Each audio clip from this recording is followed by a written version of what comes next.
नमस्कार दोस्तों। अभी हाल ही में हरियाणा में कांग्रेस के एक बड़े नेता, दिग्गज नेता कुलदीप बिश्नोई ने अपने सोशल मीडिया अकाउंट से वीडियो जारी किया, जिसमें वे स्पष्टीकरण देते हुए नजर आए कि वे भारतीय जनता पार्टी को ज्वाइन नहीं कर रहे हैं, क्योंकि वे कांग्रेस के सिपाही हैं और कांग्रेस में ही रहेंगे। अब बात करते हैं कि ऐसा स्पष्टीकरण देने की नौबत क्यों आई। कुछ दिनों पहले कुलदीप बिश्नोई ने ही अपने सोशल मीडिया अकाउंट से एक तस्वीर जारी की, जिसमें वे ज्योतिरादित्य सिंधिया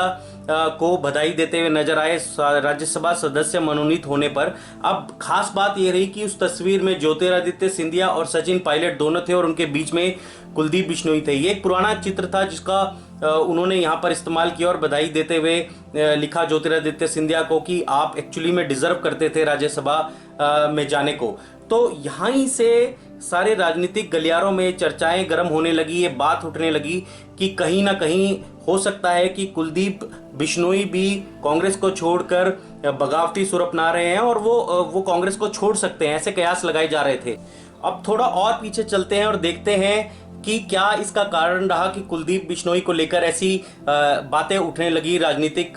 सरगर्मी तेज हो गई, चर्चाओं का दौर चल पड़ा। क्योंकि जब ज्योतिरादित्य सिंधिया ने कांग्रेस को अलविदा कहकर भारतीय जनता पार्टी के साथ मिलकर और मध्य प्रदेश में उठापटक, जिस प्रकार से राजनीतिक उठापटक मची और फिर से भारतीय जनता पार्टी सत्ता पर काबिज हो गई, तो उस समय भी उस प्रकरण के वक्त भी कुलदीप बिश्नोई काफी मुखर थे इस बात को लेकर कि कहीं ना कहीं कांग्रेस में जो युवा नेता हैं, जो जनाधार वाले नेता हैं, मैं कहूँगा जो मास लीडर्स हैं, उनको तरजीह नहीं दी जा रही है। और जो एक ऑफिस बियरर्स होते हैं, जो एक घेरा सा बना हुआ है बड़े नेता के इर्द गिर्द और वो जो उसे घेरे रहते हैं, तो वो कहीं ना कहीं पूरे तरीके से इस कांग्रेस को चला रहे हैं। तो उन चीजों को लेकर जिस प्रकार से उस वक्त भी कुलदीप बिश्नोई काफी मुखर थे और काफी पहले उन्होंने अपना वक्तव्य जारी कर दिया था ज्योतिरादित्य के प्रकरण के समय, और अब फिर ये तस्वीर जारी हुई क्योंकि सचिन पायलट आपको पता है कि पहले से ही एक बगावती तेवर अपनाए बैठे हैं कांग्रेस को लेकर, कांग्रेस पार्टी के साथ। तो ऐसी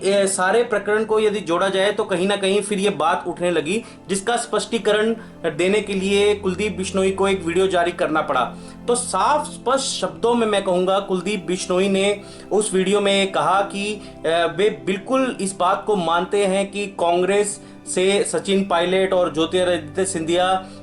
यदि सचिन पायलट जाते हैं और ज्योतिरादित्य सिंधिया जो ऑलरेडी कांग्रेस से जा चुके हैं, तो उनके जाने का पार्टी को एक भारी नुकसान हुआ है और आने वाले वक्त में भी नुकसान होगा, क्योंकि ये एक युवा नेता है और इसमें कोई दो राय नहीं है। क्योंकि कोई भी राजनीतिक विश्लेषक यदि इस बात को समझे और राजनीति को बारीकी से पढ़ता होगा तो वो इस बात से इत्तेफाक रखेगा कि एक युवा नेता जो पार्टी के, जिन्होंने पार्टी की कमान आने वाले दिनों में संभालनी है और जो राहुल गांधी के काफी करीब थे और एक कह सकते थे एक सर्कल जो है, जितेंद्र प्रसाद, मिलिंद देवरा, ज्योतिरादित्य सिंधिया, सचिन पायलट, ये बनाकर चलते थे और राहुल गांधी को किसी भी मुश्किल परिस्थिति में जब उन्हें जरूरत होती तो ये पूरी तरह से मुखर होकर सामने आ जाते थे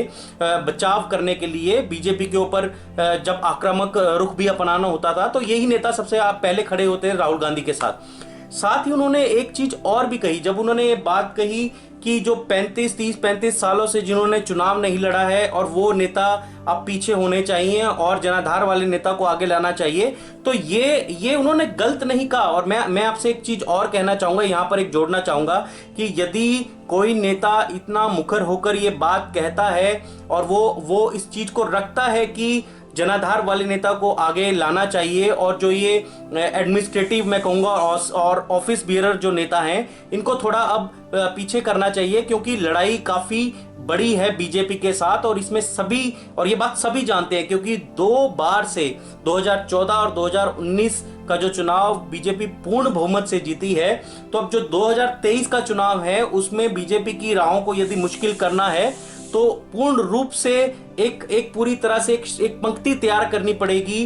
फ्रंट लाइन में, जो बीजेपी के साथ मुकाबला कर सके, जो राहुल गांधी का पूरी तरह से साथ दे सके, राज्य दर राज्य राहुल गांधी को उन नेताओं का साथ मिल